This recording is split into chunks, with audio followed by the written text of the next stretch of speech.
I think Bitcoin as a network is going to continue to grow, and it's going to demonetize other assets.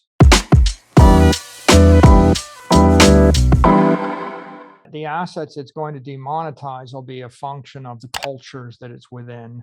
So, for example, in a culture where you have hyperinflation and the government collapses, it's going to demonetize the currency because everybody desperately needs a currency and there isn't an alternative.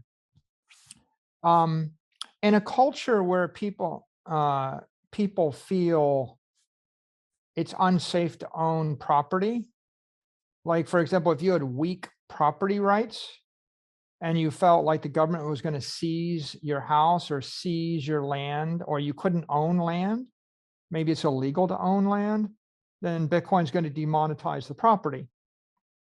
Like if you have $1 million, you're not going to invest it in land if you don't trust your property rights.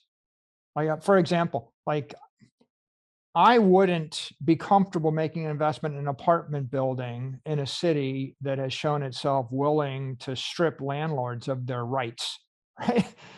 Right. So you're holding an apartment building. You can't charge your tenants to live in the apartment building, nor can you evict them. Okay, what's the logical value of the building? Does it go up or does it go down in that circumstance? And if I have discretionary cash, am I going to reinvest it in more apartment buildings or not?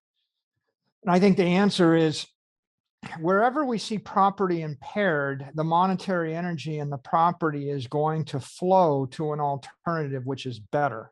So in the US, I think that in the US, people are comfortable with the US dollar, and what they're not comfortable with or less comfortable with is maybe risky stocks or risky property investments, or say gold, things like that. And so it's logical that Bitcoin strips the monetary premium from commodities, securities, indexes, credit.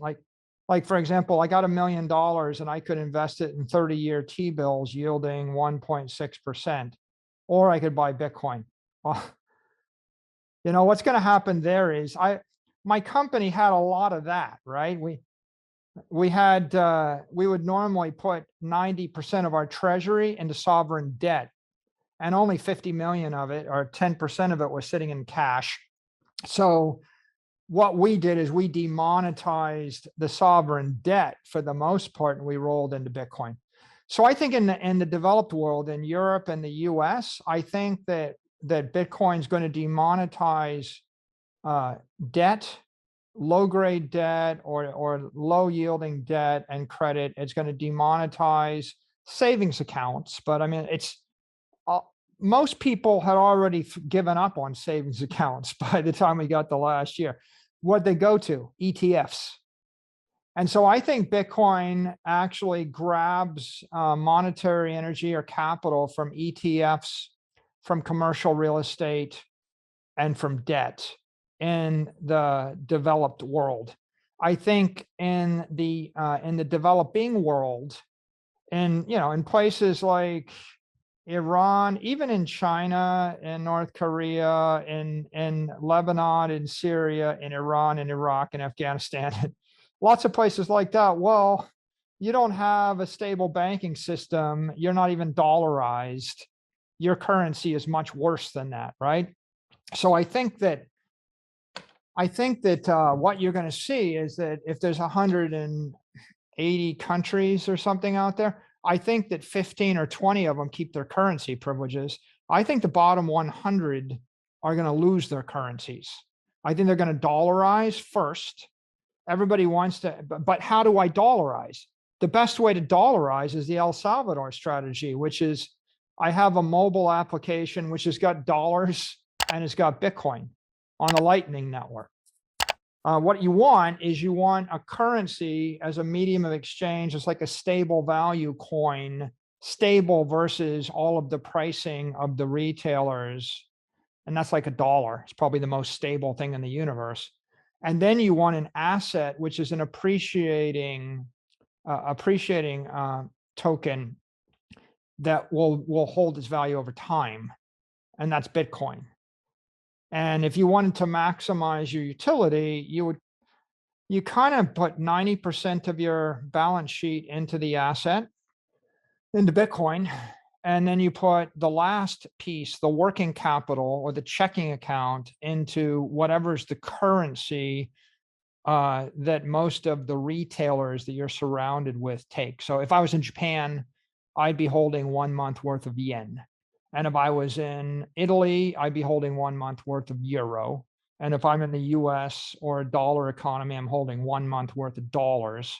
And then the rest I'm sweeping into my long-term asset portfolio or property portfolio. And my stock of property is, maybe I buy a property to live in because it's a nice house and I want to live in it for the rest of my life and I can't rent it. Maybe. And maybe I buy my trophy art, or, maybe I buy the picture because I love the picture, or maybe I buy the car, or maybe I buy the boat, or maybe I buy the plane or something because I want to fly in it, float in it, live in it, whatever I want to do.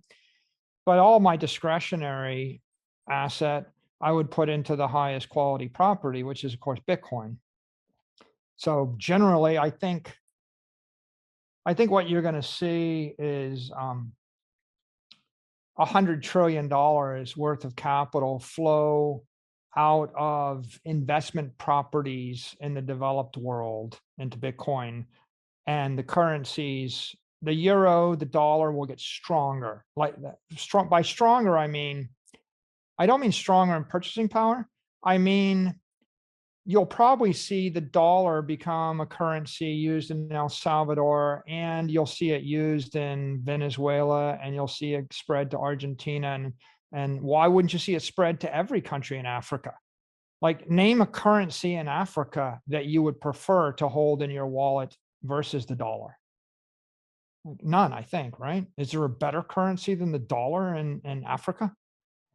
But if I have $10,000, I'm probably going to hold $50 in my currency wallet. I'm going to convert the other 9,950 into Bitcoin, because that's my checking account versus savings account. And even then, the best thing, I think, the ideal situation you want to get to eventually is, I put 100% of my assets into Bitcoin. And then I have a credit card / credit line, which is drawn against which is converted into local currency, and it is drawn against the Bitcoin. So I have $10,000 of Bitcoin and I want to spend $37. So I spend $37 and now I owe $37 against my my 50 million Satoshis. And I never really sell my Bitcoin. I just generated debt against the Bitcoin.